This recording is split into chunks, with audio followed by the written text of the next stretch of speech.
Now let's try the wire deformer. And I've made a polygon cube with plenty of subdivisions. I can even add more along its width and height and depth. And I've drawn out a curve. So you can either work with a circle or a more specific curve.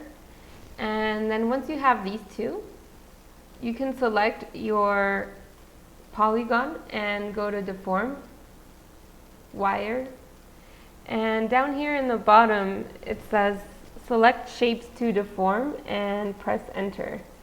So I've selected already the shape I want to deform, so I'm just going to press enter.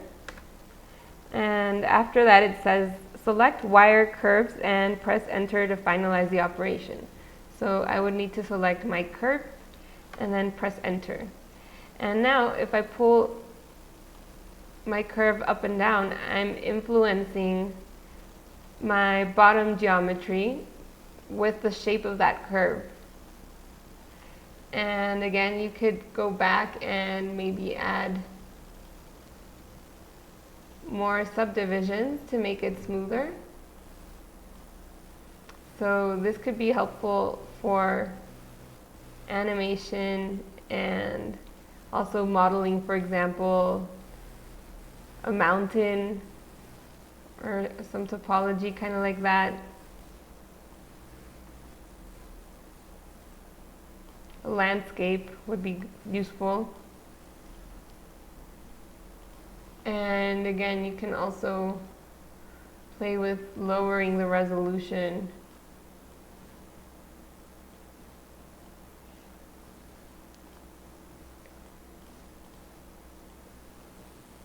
And working with a more low poly aesthetic. And again, you can move your object or you can move your curve, which is influencing your object, and animate in those both ways. So again, you can experiment with this and see what you can come up with. There's plenty of applications for it. We're now going to look at the texture deformer. And the texture deformer uses an image file to affect the geometry of a shape. So to do that, we're going to first create a polygon plane. And let's make it 5 by 5. And let's add plenty of subdivisions. So I'm going to add about 60 subdivisions along its width and height. And I'm going to bring it up a bit so that it's visible.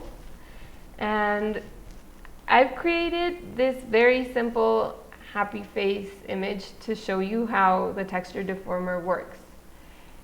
So if you go to Deform and select Texture, let's see what's happened. So if we select our plane, we have this Texture Deformer tab. And this attribute can be used here in Texture. We can click on the grid and select a file. And now let's assign our file location. So I already have it under my source images. And let's go ahead and open this.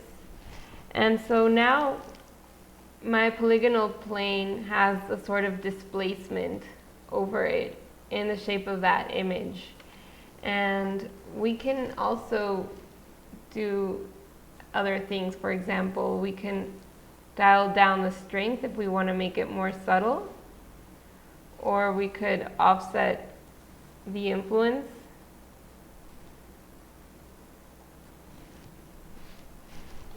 And again, the more subdivisions you have on your geometry, the better the definition will be.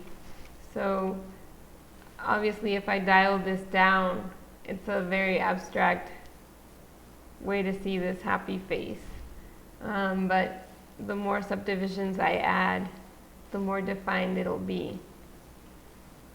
So you could really play around with Illustrator or Photoshop to create 2D drawings that then get affected in 3D, kind of a displacement of a geometry done by a drawing. Now let's look at a soft modification tool that's very similar to soft select. So I'm gonna still work off of my polygon plane with already this happy face texture affecting its geometry, and I'm gonna go to Deform, soft modification tool. And so this is really similar to soft select, but you can kind of edit in a larger sense of the geometry.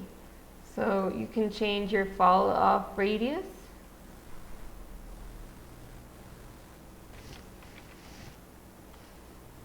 which will obviously affect the area that you're modifying, and the fall off curve too. So again, this is very similar to editing your geometry with soft select on.